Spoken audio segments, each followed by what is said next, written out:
Good afternoon, council members. My name is Gail Michelson. I'm a proud WSU grad with an MBA. I built my career at Amazon, going shoulder to shoulder with some Ivy League colleagues. I'm also an alumni of the Junior League of Tacoma and was on the Fife Arts Commission. And then I also planned the Puyallup and Rogers joint high school reunion, which might have been tougher than working at Amazon or getting my MBA. But today is not about my resume. It's about my legacy and the clerk's office. My grandfather was the youngest ever admitted into Caltech. My great-grandmother was Elsie Lincoln Benedict, who was one of the most important women in America who led the women's right to vote. And my mom earned her master's in library science from University of Washington. Her life's passion was preserving records.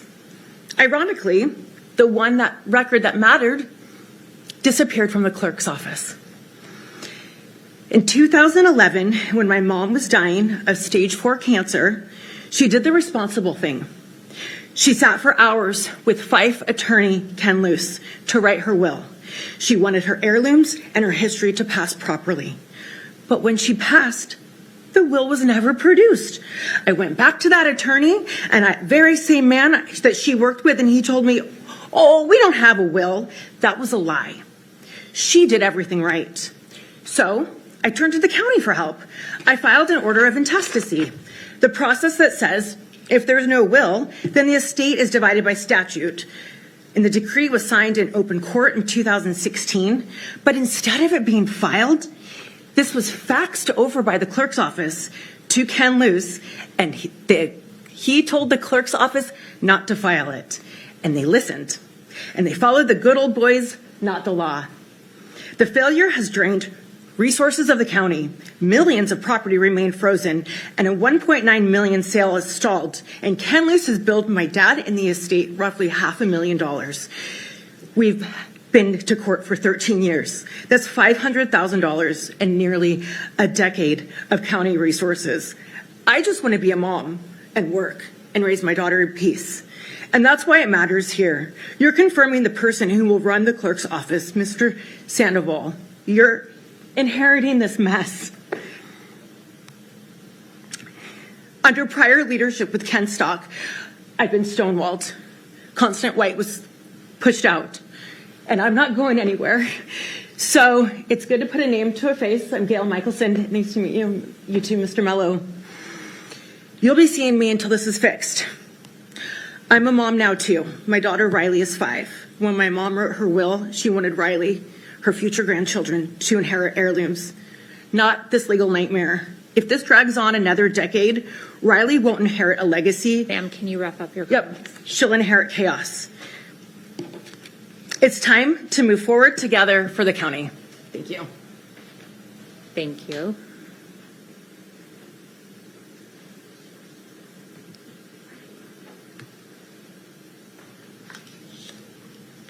Hello, good afternoon, council members, council chair.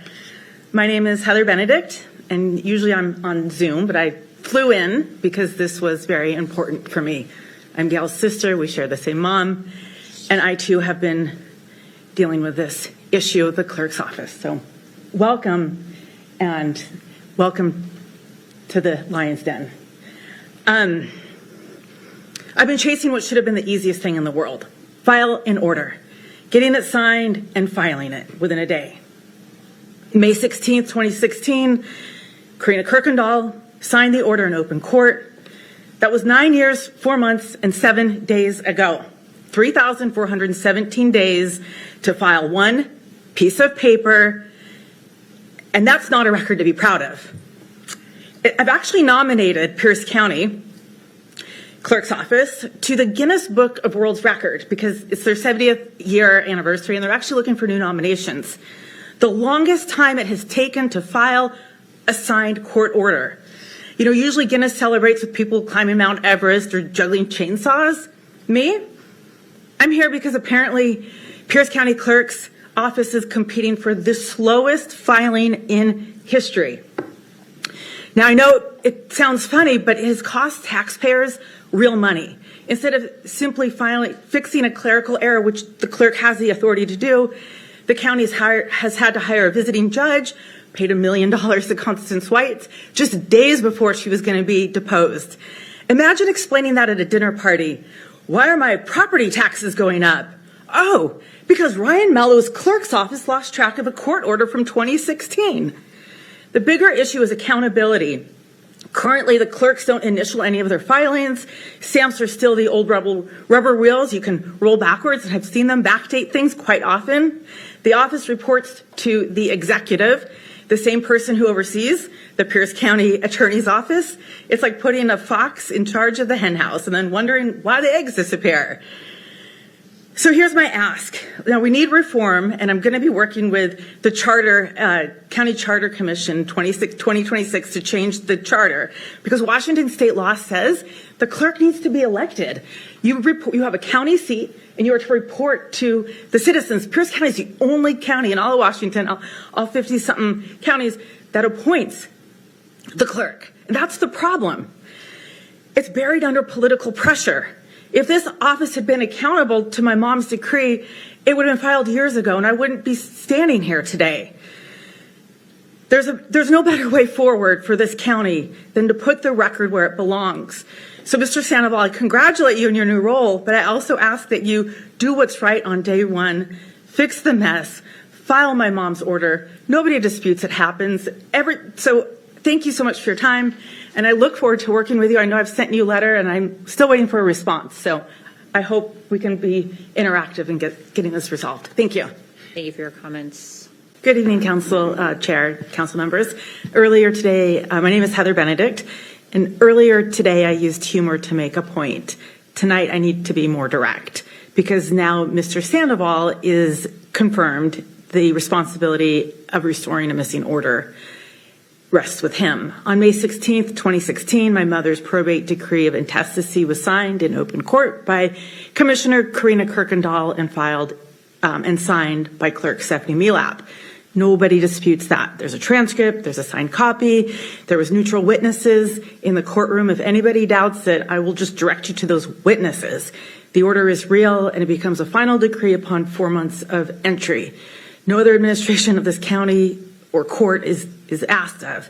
But yet, almost a decade later, I've been coming here for almost 10 years, it's still missing. That one clerical failure has denied my family closure and forced us to relive grief year after year. What should have been a simple thing to do has become generational harm. This afternoon, Executive Mello, I ran into him as he was heading home. He told me the clerk should fix this.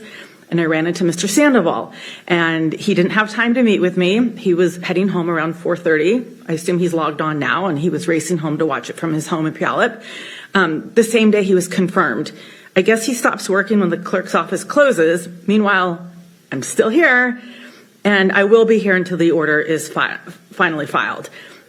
On the other side of my life, I'm working with an internationally recognized award-winning producer to tell the story of my great-grandmother, Elsie Lincoln Benedict, one of the most successful and important women in women's history from the 1910s to the 1930s. Her history has been buried. I'm working with Dr. Joe Vitale, who is from the movie The Secret. He has a premiere coming out this Friday. His movie is Zero Limits, and mine is next in line to produce it with him. The producers are from Spain and Belgium, and yet here I am in Pierce County because my mom died here, and I can't even get a single order filed that shows I am the great-granddaughter of Elsie Lincoln Benedict. That is all I want. I don't want money. I just want the recognition of this history. And where is it? You know me. Nobody has called me. There's been no independent investigation. You know how quick and easy that would be? Let's get a committee. Let's just find out what happened. Nobody is talking to me. I don't want to be here. I want to be writing a documentary. I have the producers. I have the fundraising. Russell Brunson, if you've heard that name, .com Secrets, it's his favorite female author.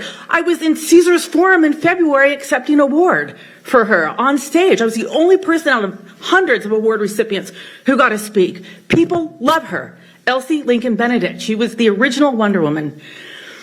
I've spent the past decade researching her life. This has to stop. Mr. Sandoval, if you're watching, call me. My number is 310-777-1923. That is my direct line to me. Mr. Sandoval, I will await your call. Thank you. Thank you for your comments.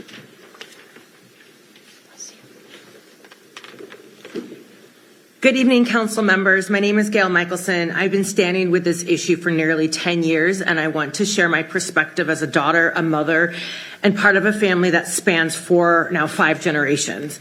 In May 2016, my mom's probate order of intestacy was signed in open court. That should have been the end of it. Closure for our family, a final decree on the record. Instead, here I am a decade later, still waiting for it to be filed. What started as a simple clerical step has turned into a shadow that hangs over everything. I remember when my mom went to Ken Luce and Associates. They spent hours planning her will, 4 or 5, maybe hours. That part of the plan was simple. Heirlooms would pass to her granddaughters, my daughter Riley, but those heirlooms went missing. The order that confirmed who her heirs were went missing too. It's not just property that vanished, it's trust. And while the county debates risk versus reward, and county lawyers and the county prosecutors whisper about liability to the Michelson family, I'm raising a little girl. Riley is 5 and she just started kindergarten. If this continues at the pace it has, she'll be in college before her grandma's probate is fully and properly resolved. That's not unfair, it's cruel. No child should grow up inheriting their grandmother's legal limbo. This is not about politics or who sits in what chair. It's about families. It's about a duty of care. Every clerk stamp, every record is someone's story, someone's legacy. And when those records disappear under your watch, families lose more than just paperwork. They lose their faith in institutions. I want my daughter to inherit my mom's heirlooms and legacy. Yes, but even more, I want her to inherit a system that works. A county that respects its citizens, a clerk's office that sees every order as a promise kept. And that's why I'm here. Not for me, but for her and for every family who deserves closure in their lifetime, not in their grandchildren's. Thank you.